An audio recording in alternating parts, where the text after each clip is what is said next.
Illalladina Illalladina kajaba jalma-jalma kadzaba jalma-jalma amanu amanu anu iman anu iman itu aladina itu aladina wa amilu wa amilu jeung migawe aladina jeung migawe aladina as-solihati as-solihati kana pirang-pirang kana pirang-pirang amal soleh amal soleh lahum eta tetep tetep pikeun aladina pikeun aladina ajarun ajrun ari ganjaran ari ganjaran goiru mamnunin ghairu mamnunin anu teu dipegatkeun. anu teu dipergatkeun.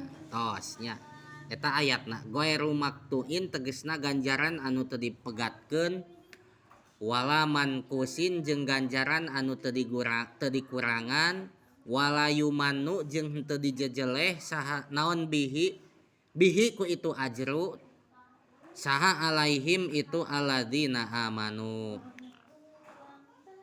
Beda jeung saha jeung jalma-jalma anu iman ka Allah jeung ka Rasulna. Jalma anu iman ka Allah jeung ka Rasulna jeung ditamahan jeung naon jeung sok beramal soleh maka engke teh di akhiratna bakal menang ganjaran anu teu dipegatkeun. Hiji ganjaranna teh henteu terputus terus ganjaranna teh terus berkelanjutan sugan eureun sadetik henteu terus diganjar. Saha teh jalma-jalma nu iman ka Allah jeung ka Rasulna tur sok beramal soleh teu pegat ganjaranna teh terus karasa terus sugan eureun henteu. Jeung ganjaranna teh nu kaduana teu dikurangan sugan dikurangan kudu nama ganjaranna teh sekian dikurangan henteu ganjaranna teh henteu naon teu dikurangan.